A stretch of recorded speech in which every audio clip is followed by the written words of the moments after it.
चिंता मत करिए।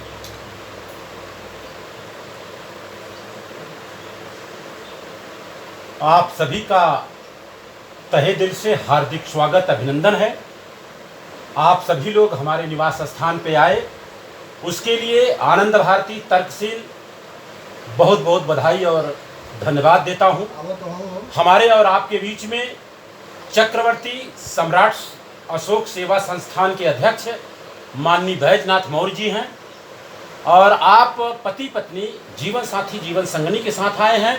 और हमारे बीच में माननीय लालचंद मौर्य जी हैं, मौर्य समाज चैरिटी ट्रस्ट मुंबई महाराष्ट्र के आप उपाध्यक्ष हैं। और हमारे और आपके बीच में डॉक्टर हरिलाल मौर्य जी हैं, गोरेगांव में आप रहते हैं और आप भी यहाँ आए हैं।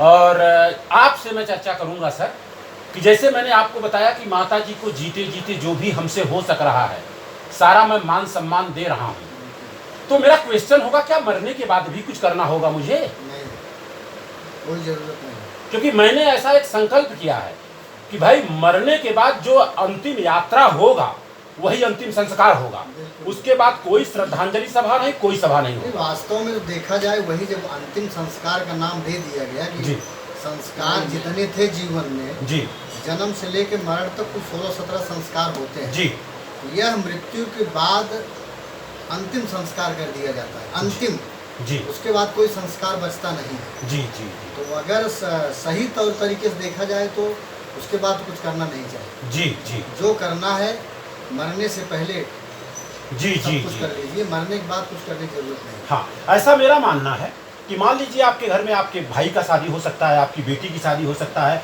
आपके बेटे का शादी हो सकता है।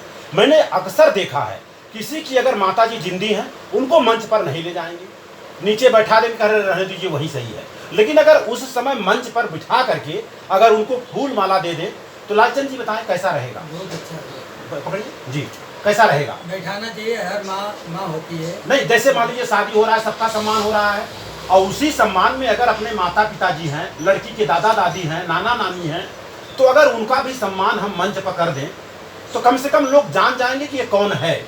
और आज तक मैंने देखा है जब शादी होती है तो शादी में किसी का कोई परिचय ही नहीं हो पाता है।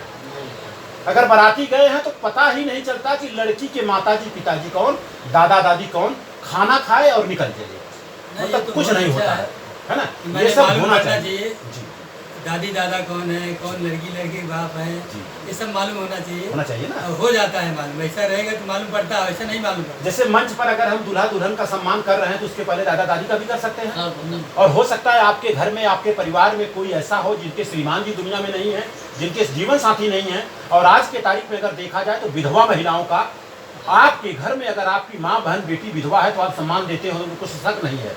लेकिन जैसे घर से बाहर निकलती हैं उनका अपमान ही अपमान है। वो तो खुद नहीं जाना चाहती हैं कि भाई मैं विधवा हूँ, कोई कुछ बोल न दे, और कुछ अपशगुन हो जाएगा तो लोग मेरा नाम लगाएंगे। तो ये सब कौन दूर करेगा? भाई हम कोई भी कार्यक्रम करें, मान लीजिए लड़के का शादी कर रहे हैं, विधवा महिलाओं का लिस्ट बना दें कि भाई कितनी विधवा महिलाएं हमारे बच्चे की शादी में आए हैं, हम उनका सम्मान करना चाहता हूँ। जैसे शादी खत्म होता है मंच पर विधवा महिलाओं को बुला ले और बुला करके उनको एक फूल माला दे दे, सम्मान कर दे, भोजन की शुरुआत उनसे करा दे। बताइए इसमें कुछ जाता है? और उसके बाद ऐसा मेरा मानना है जो 60 साल से ज्यादा के लोग उसमें आए हैं उनको भी सम्मान कर दे। तो मरने के बाद तो दरअसल सब व्यर्थ है, दिखावा है, ऐसा मेरा मानना है। आप क्या करें डॉक्टर साहब को दीजिए। उम्र बीत गई तो कर देना अच्छा जी जी बताएं। 60 साल के बाद सब व्यर्थ। और सर्वप्रथम मान सम्मान तो माँ बाप का है जी। उसके बाद का जो विधवा की बात है, विधवा को उनको सर्वसम्मति देंगे, उनका मनोबल बढ़ेगा, उनका उत्साहित होंगे। जो बाहर जाकर के पहले सम्मान दे, अंदर जाकर डरती हैं, वो डर खत्म हो जाएगा। अपने से वो भी अपने को सुखी। यही माननीय बैजनाथ जी मौर्य जी हैं, इनसे हमारी चर्चा चली तो कहा यार ऐसा है कि जब मैं घर से निकलता हूँ बम्बई आने के लिए तो मेरी माँ 2 घंटा पहले घर छोड़ देती है और पता चला कि कहीं बर्दवार में जाकर के, कहीं मरचा के खेत में जाकर रोती है। बताइए, एक माँ ने जन्म दिया और इतने बड़े बड़े लोगों ने इतना बड़ा बड़ा काम किया है। जैसे पहले सती प्रथा था, किसी का आदमी मरता था तो औरत को जिंदा जला देते थे, ये तो उन लोगों ने इतना बड़ा काम किया। अब एक्सप्रेस हाईवे बना है, एक्सीलेटर दबाना है, इतना काम तो हम लोग कर ही सकते हैं। करना चाहिए कि नहीं करना चाहिए? हो रहा है, इतना भेदभाव नहीं है। नहीं, भेदभाव नहीं है। भेदभाव है पहले था, लेकिन पूरे महाराष्ट्र में। जो माँ जी हैं जो बोले कि वो जाती हैं तो 1 घंटा पहले निकल जाते हैं जी। उनके तो ये दिमाग में लगता है मेरा बच्चा है जाएगा हाँ, सब कहीं- कुछ, मैं जाऊंगा तो कुछ इससे होगा, जाए, उससे होगा। लेकिन उनके मन लेकिन उनका- अपने को समझना है कि जी। उनको बुला के मान सम्मान है क्योंकि वही जन्म दिया है, जी। वरन जन्मदाता है तो उनका इज्जत सर्वप्रथम हमको करना है। करना चाहिए। अगर इस तरह से हम लोग उनको मनोबल बढ़ाएंगे हाँ। तो हर जगह मान सम्मान मान होगा। सम्मान बढ़ेगा। और दूसरी बात ये मेरा उनका भी मानना मान है, सम्मान होगा। पहली बात तो उनका एक पहचान है, उस पहचान को मिटाना होगा हमें आपको। जैसे होता क्या है कि जैसे कोई शादीशुदा 10 औरतें 20 औरतें बैठी हैं मान लीजिए, जिसका उम्र 35 साल है, और उसमें 2-5 औरतें जो हैं मांग में सिंदूर नहीं लगाई हैं और बाकी लोगों ने सिंदूर लगाया है, तो अपने को कैसे पता चलता है कि वो दान जाति की ये विधवा जरूर होगी? तो वो अपने को पहचान मिटाना होगा।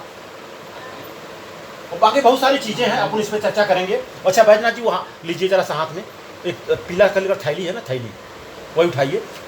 आप लोगों को दिखा दे रहा हूँ, माता जी को दिखा दिया, आप लोगों को बता दे रहा हूँ, यही कफन है साहब।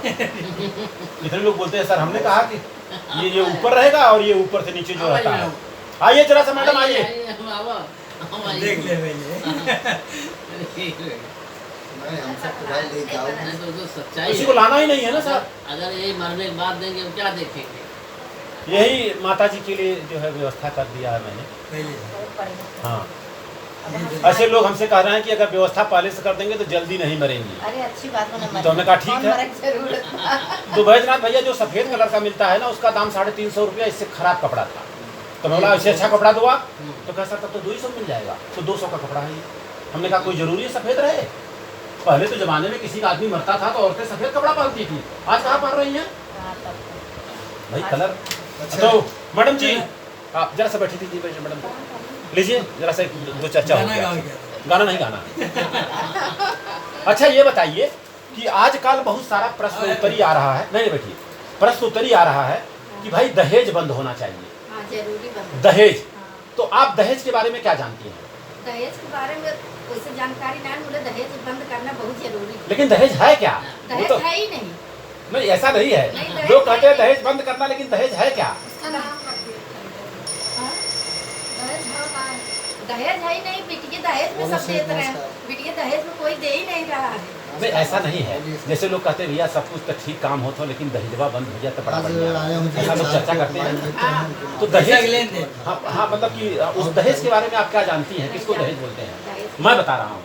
देखिए दहेज क्या होता है, जैसे मान लीजिए आपके बच्चे की शादी करनी है हाँ। और आपने कह दिया भाई कि हमको 4 लाख 5 लाख रुपया चाहिए, गाड़ी चाहिए, वो हो गया दहेज। हाँ। ठीक है, अगर आपकी लड़की है और लड़की के लिए आपने चलिए। स्कूटी दे दिया, वो दहेज में नहीं गिना जाएगा। लड़की के लिए कुछ भी आप दे दे वो दहेज नहीं है, लेकिन अगर लड़के के लिए कुछ दे रही है तो वो दहेज है। जैसे मोटरसाइकिल से लेकर के कार से लेकर कुछ भी आप दे रही हैं चलो भाई। और लड़के के नाम से दे रही हैं वो दहेज हो जाएगा। ये मेरा मानना है। और होता क्या गांव में कि 3-4 लाख रुपया ले लेंगे लड़के वाले और उसी का दागीना बनवा करके लेके जा करके अपने बहू को देके आ जाते हैं। तो भाई वो तो लड़की वाला बनवा सकता है कि नहीं बनवा सकता? तो ये मेरा मानना है कि लड़की वाला लड़की को कुछ भी दे दे, अगर 25-50 लाख रुपया उसके नाम से जमा भी कर देता है तो वो दहेज नहीं है।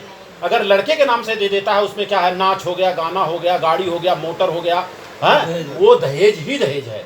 तो ये दहेज बंद होना चाहिए नहीं बंद होना चाहिए? डॉक्टर साहब आप क्या कह रहे हैं? अरे सब सही बात है ना?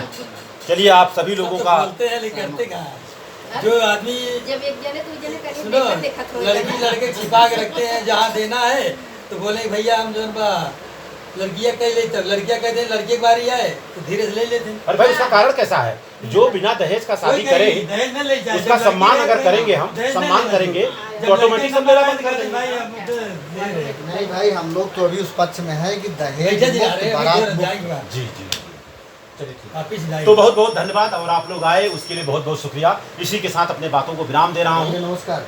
धन्यवाद, शुक्रिया।